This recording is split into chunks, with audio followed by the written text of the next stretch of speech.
Film Club. Thank you for joining us for another episode of Film Club. I'm one of your hosts, Andy Harrison, and with me, as always, it's Andy Donaldson. Hello. Every week in Film Club, we invite you along to watch a film with us, and this week we're taking a look at The Dark Knight.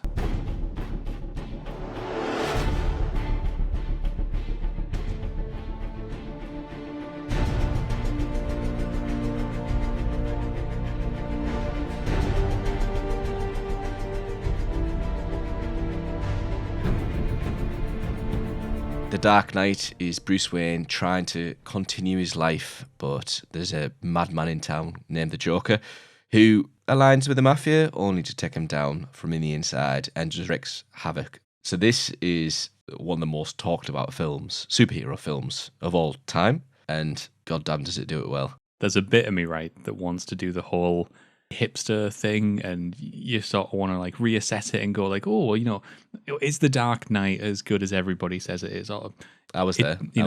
It's been a few years since we've watched it, or maybe some people haven't seen it since it came out in 2008, and maybe you want to go back and think, actually, do you know what? We were all a little bit smitten by it, and we were taken up in the wave, and it's not really as good as we all remember. No, like not at all. The moment this film starts, it comes out of the gate with an absolute bang, and it's just intro's class. It genuinely doesn't stop. I don't think this is just one of the best superhero films ever made. I think it's one of Christopher Nolan's best films as well. And I completely get you, because last time I watched this, I came into that with the same mindset of like, oh, is it, you know, people talk about it too much. Is it the best? You know, Batman Begins was class. And I sat down with my girlfriends to watch it and went, that is stunning. It's brilliant. And it's as he said, you know, you come crashing in with the Joker and his crew, you know, robbing the bank, but it's all like kind of talking. Joker himself stays quiet until the moment, actually, the opportune moment comes through. He takes the mask off and he is there. And they're all like kind of killing each other one by one, or the Joker said do this. To the point where you have the brilliant scene where he's meeting all the henchmen of the Mafia, and he's like, do you want to see a magic trick? See this pencil disappear? Probably my favourite moment of the Joker is when he's sending a video out to that guy and he goes, look at me, like this absolute growl of a voice. Or even to the bits, you know, to the end where he's pieing people off against each other. He's having people to make a 50-50 decision. But then you got those other moments where it's like it's not just about the Joker and his kind of scheming, methodical kind of mindset, but you've also got the incredible action that comes through with the class scene with Batman in his car, you know, and it goes into a little motorbike that, you know, we love. But even the scene where he's over in Hong Kong and he's extracting that guy and he's like, you know, they use the air hook from the Hercules, and it's just all this action upon action that never fails to disappoint with the pacing. It's all in service of the actual like thematic value of the film. So the Joker isn't just, you know, like he's not just a character. He is a representation of what the film's really trying to discuss, which is like terrorism. And he's this embodiment of terrorism. He's not really creating a assault on Batman. He's not really creating just a physical threat for him to, you know, punch harder than he can punch back. What he's trying to do is, I mean, succinctly at the end of the film, he sort of says, you know, it's the war for Gotham's soul. Some men aren't looking for anything logical, like money. They can't be bought, bullied, reasoned, or negotiated with. Some men just want to watch the world burn. Obviously, we have to mention Heath Ledger. It is a wonderful performance. I've had lots of conversations with people, and I don't know if you've had the same sort of thing, where occasionally people do sort of go, do you know what? I think people only like that performance because Heath Ledger unfortunately passed away afterwards. Not at all. And Not yeah, at all. A lot of people will sort of think, you know, you're just rating it high because he died. That's genuinely not the case. Like, this is an incredible performance from him where he completely loses himself to that performance. Yeah. Like when you're watching it, of when he's like licking his lips, or the moment where he starts clapping, like, you know, that for those that don't know, that was unprompted. It's gorgeous, and like I think so. He was posthumously given this award for best supporting actor, and I think it's thoroughly deserved. Like thoroughly deserved. I think he's not just like an impressive performance. It's an impressive performance that was already, we got to remember, was already being chalked up against Jack Nicholson. Like, people really enjoyed Jack Nicholson's performance in Batman 89. Prior to this coming out, that was considered like the definitive Joker performance. I mean, okay, actually, maybe Mark Hamill's like animated Joker as well. Yeah. Good shout. Very good shout. Yet Heath Ledger comes storming through with this like performance that really creates a unique character. And no shit, I mean, Heath Ledger, I came off this knowing Heath Ledger from A Knight's Tale. So for him to come into this, and when I watch it, it still is. It's really hard for me to put his face on the Joker or like kind of put them together. And there's one moment where he's the soldier, he's a policeman, sorry, in that parade, and you can see him without the makeup, and you can see that there's Heath Ledger there. It's nothing about the fact that he passed away that makes his performance amazing. This guy delivers one of the best villains we've seen in a long, long time. I also want to give a real big tip of the hat to Christopher Nolan, because I genuinely think that this is the film where Christopher Nolan grew up. I think that this is the film where he really nailed it. I think this is, like I mentioned last week, I think this is the film where you go from proto Nolan to fully formed Nolan. I think this is where you can really see his style coming through.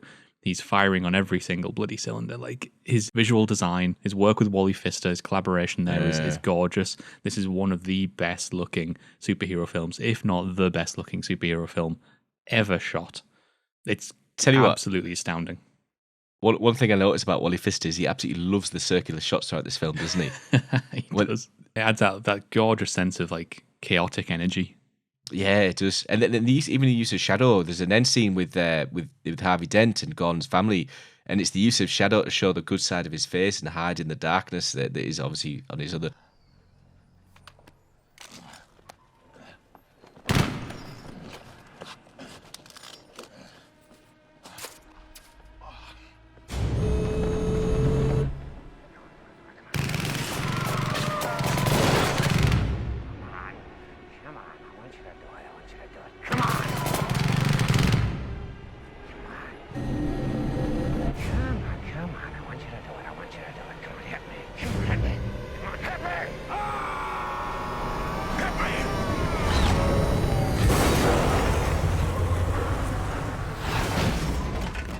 And we mentioned last week, you've got Hans Zimmer doing the score, which is a stunning score. But the way he does it in this, you got your Batman theme, and I've references in episodes past how The Dark Knight is really good at giving you the chills through its sound and music.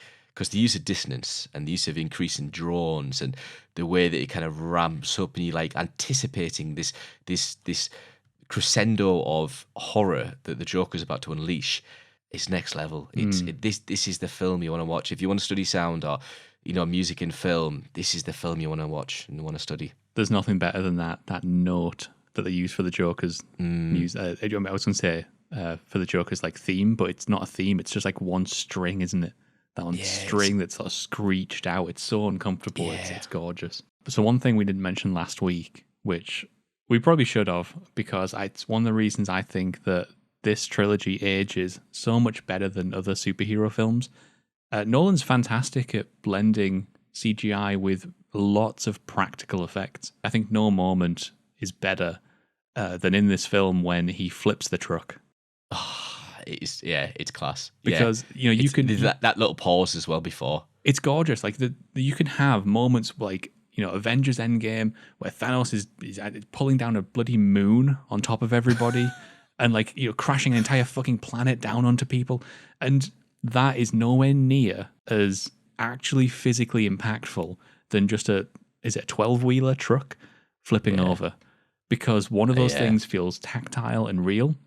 And one of those things feels digital and sort of weightless. But again, going back to the distant strings, you just need one particular moment that does it so well.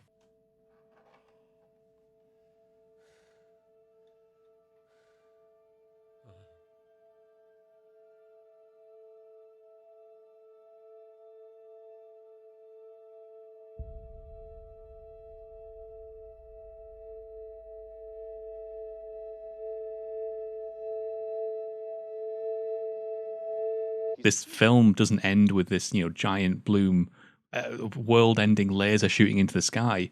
It ends with two boats out in the Gotham Harbor, both armed with explosives and the key to blow up the other one. Nolan actually makes you genuinely care about those people on board the boat, not through characterization, but through understanding why it's important if those people choose to do what they're given the choice to do.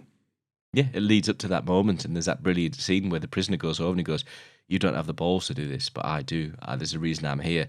And you're like, oh shit. And again, it's the music, the atmosphere, it's the quiet nature of the scene building up, and the calm nature of this guy, and like, he's got to do it.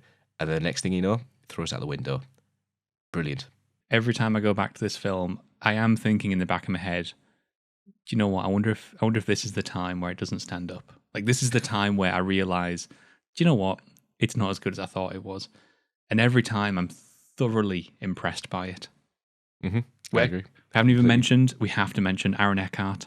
Yeah. Great shout. He's great throughout the whole film, and you have this, and again, this is what the Joker achieves. You have this amazing character, this hero that Gotham needs, that Bruce Wayne can step down for, and then Joker breaks him.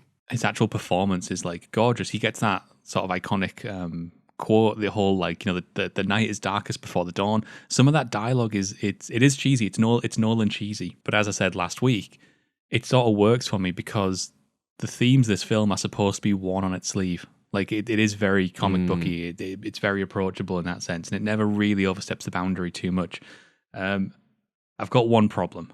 There's a nastiness that started in Christopher Nolan's work, and it's the fact that he started shooting some of his work CinemaScope 2351, and then he started shooting little bits of it IMAX. Oh, I heard about this. So there's little bits of the yeah, I heard about this. Not so you'd think, you know, occasionally you have a scene where it's full screen and then it cuts back down to 2351. And not only does he do that for scenes, sometimes he does it shot for shot. There'll be literally like one shot of an IMAX inserted into like the middle of a scene that is all meant to be 2351 like widescreen. And it's really fucking distracting. It's the one blight on this film. I do kind of wish at some point they would release like a cut of this film where they've just bloody cropped the IMAX stuff. Why has he done it though? Why has he not just done it all in IMAX? Well, thankfully, I think he does now. I think he shoots all of his films in IMAX. But at the time, IMAX was so new, it was so expensive to shoot. There was like, if I remember right, there was like 3 cameras that existed in the world. And I think they broke one during the shooting of this film. Shit. Okay. Fair play. All right. Well, that makes more sense. But yeah, I didn't notice it, but you're the nerd, so I can appreciate why it bothers you. Even that little minor thing, it doesn't detract from how glorious this film is. I do thoroughly love it. So there is The Dark Knight. You can let us know in the comments below what you thought of The Dark Knight. But Andy and I are going to be back once again next week, where of course we're taking a look at The Dark Knight Rises. We'll finish it off. Cheers, guys. Till then, get watching.